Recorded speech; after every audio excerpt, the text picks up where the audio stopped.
Pois é, Carlos Alberto Manzoli Rico, o último espaço do programa, o último segmento dessa semana, nós tivemos lá na Farsul, né? Foi o almoço anual que a Farsul faz com a imprensa para fazer o balanço, coletiva, o balanço do ano, né? E perspectiva para o ano que vem. Coletiva da Farsul hoje teve uma cadeia de 84 emissoras de rádio, uma rede todo o interior do estado do Rio Grande do Sul, que a abrangência acho que foi fantástica.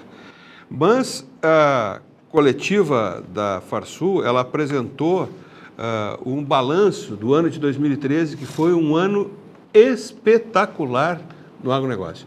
O agronegócio segurou a economia do Rio Grande do Sul, Silvio.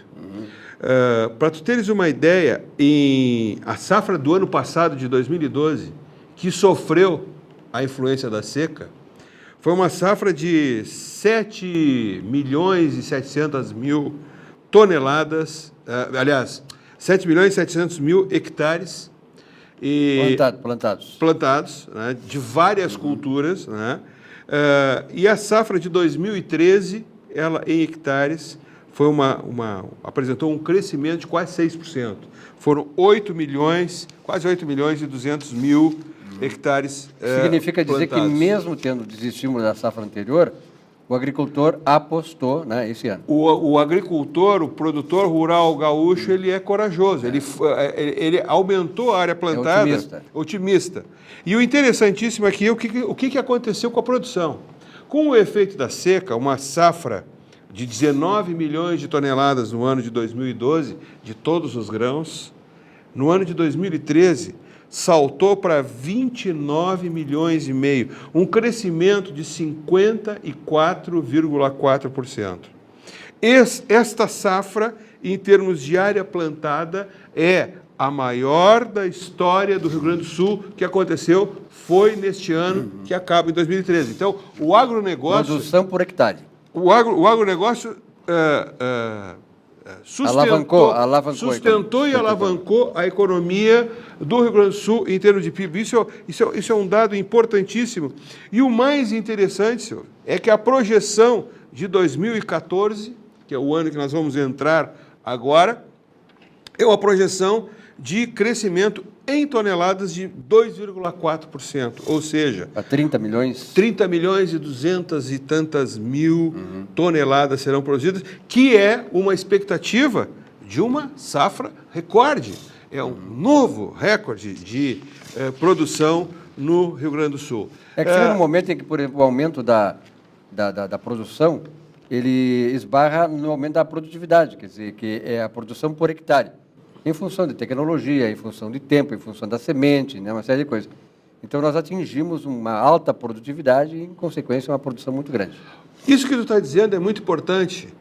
E este mapa aqui que a Farsul forneceu para nós, esse estudo econômico aqui, muito bem fundamentado, que é baseado no Banco Central, que o sistema Farsul foi lá e coletou, em máquinas agrícolas, em 2012, foram feitos investimentos de 1 bilhão e 18 milhões de reais. Em 2013, o investimento em máquinas, isso de janeiro a outubro, nos 10 meses desse ano. Esse número aqui não está fechado ainda porque... É trimestral. 2 bilhões 144 milhões, ou seja, foram investidos em máquinas agrícolas, equipamentos para melhoria de produtividade, tecnologia, melhorar a nossa capacidade competitiva, 111% a mais do que no ano anterior. Outro dado interessantíssimo é armazenagem. Tu sabe que armazenagem é importantíssima no agronegócio, porque tu planta e se tu não tiver onde armazenar, tu tem que vender ligeiro. E se tu vende ligeiro, tu derruba o preço. Aí depois fica os atravessadores no mercado, colocando o preço e manipulando o preço o resto do ano. Armazenagem importantíssimo. 2012, 184 milhões de investimento em armazenagem e em 2013, este ano, 257 milhões. 40% a mais a foi capacidade investido exatamente. De investimento. E um outro ponto que chama muitíssimo a atenção é a questão da irrigação, que a gente tanto falou já aqui no programa, né, senhor? Verdade. Lembra? O investimento em irrigação em 2012 foi de 75 milhões de reais. O investimento em 2013 foi de 139 milhões, ou seja, foi investido 84% a mais em irrigação na agricultura do Rio Grande do Sul, que é não apenas um instrumento de combate à seca, mas muito mais do que isso. Irrigação é um instrumento, uma forma de dar mais competitividade à cultura, porque se tu tem uma lavoura irrigada, a capacidade de produção que ela vai ter, ela vai produzir muito mais grãos, entende? Então vai melhorar muito a competição. Então, Silvio, assim, para encerrar essa minha participação em termos assim da coletiva que foi feita na Farsul, nós deveremos ter em 2014, vamos falar de futuro, uma safra, maior safra da história, né, com uma projeção de 30,2 milhões de toneladas, com um crescimento de 2,4% em relação a 2013. E ainda teremos a maior superfície da história já plantada no Rio Grande do Sul em termos de área. E em 2014 deveremos plantar 8,4 milhões de hectares, também superando 2013. A área do Rio Grande do Sul é em torno de 28 milhões de hectares. Nós vamos ter 8 milhões plantados, ou seja, 25% quase da área plantada do Rio Grande do Sul, cobrindo o território gaúcho todo. 28 milhões de hectares é a área do Rio Grande do Sul. É uma belíssima performance, eu vejo assim que o trabalho que vem sendo feito. Aqui tem uma forte participação do Senar do Rio Grande do Sul. Quando a gente fala em irrigação, nós mostramos lá na Expo Inter, no programa que fizemos, irrigação, o Senar ensinando irrigação, dando capacitação, aumentando fortemente a capacidade de gestão. O Senar, no ano de 2013, está fechando com 108 mil pessoas atendidas em termos de treinamento. O superintendente do Senar, Gilmar Titbol, dizia hoje na entrevista que o forte atuação para 2013 é a gestão, porque aí o que acontece? Acontece que essa necessidade de gestão ela é muito grande, porque uma das tendências para o ano de 2014 é nós termos um custo de produção agrícola um pouco maior e termos um preço não tanto favorecido como foi esse ano. Isso é uma tendência. Até porque é aumento de safra, né? Aumento de produção. Exatamente. Então, na coletiva, eu fiz essa pergunta ao presidente Esperoto. Como que ele vê a questão do aumento de custo e como que ele vê essa questão do preço e qual o desafio que isso representa para o produtor rural gaúcho? Acho que nós podemos... Vamos ver a resposta então do doutor Esperoto. Que ele deu lá.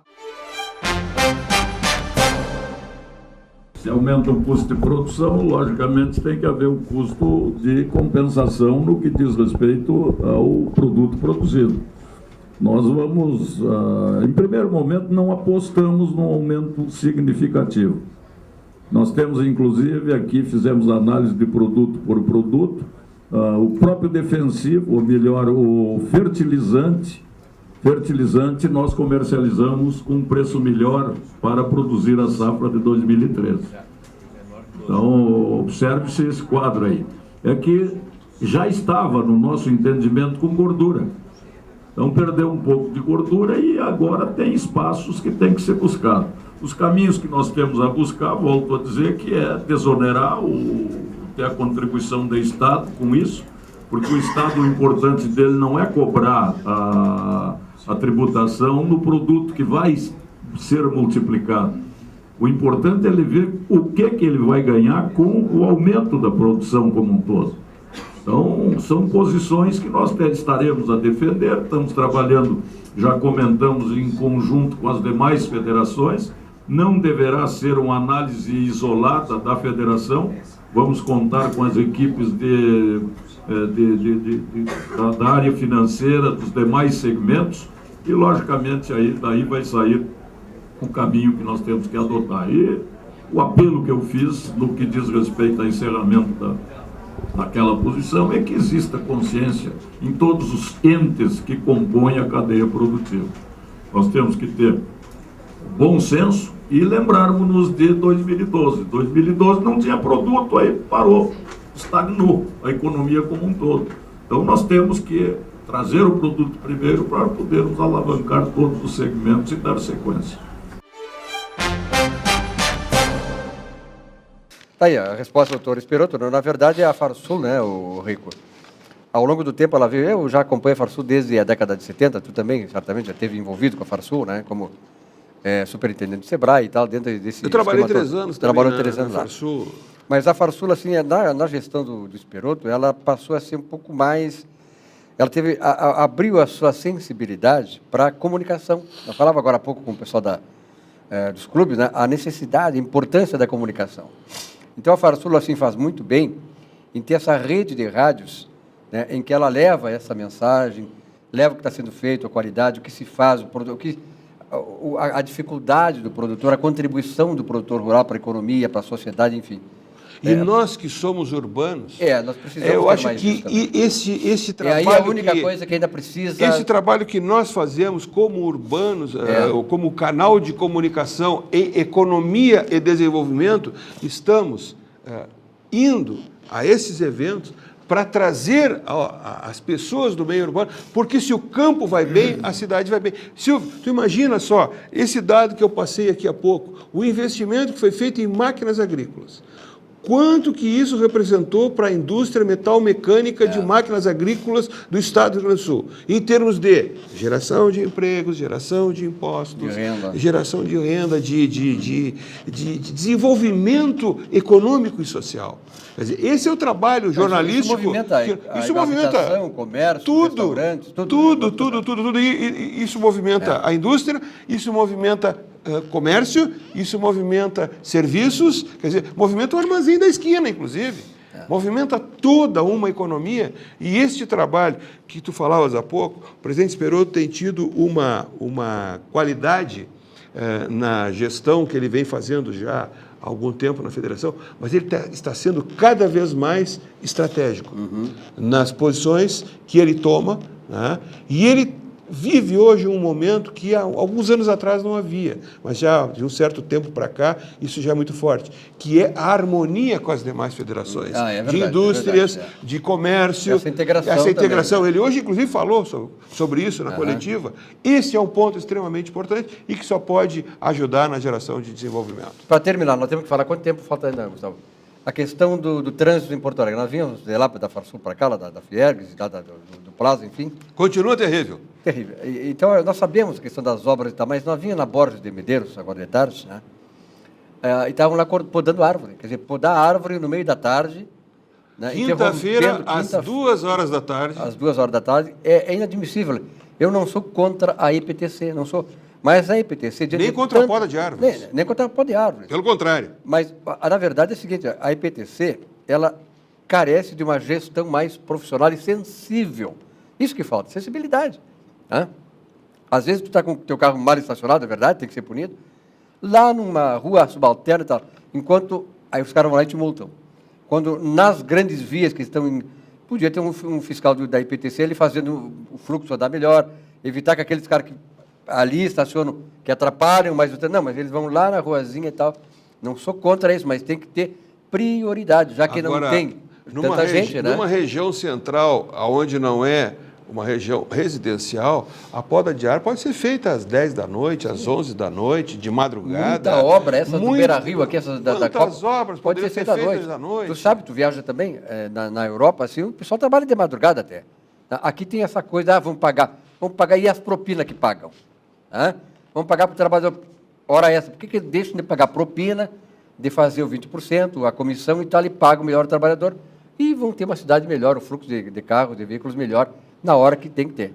Rico, obrigado pela tua presença aqui hoje. Deixa eu mandar só, acho que um abraço especial lá para a Regina Sakaquibara, assessora de imprensa da Farsul, que nos recebeu super bem hoje lá. Eu acho que mandar um abraço, ela fez aniversário ontem, né?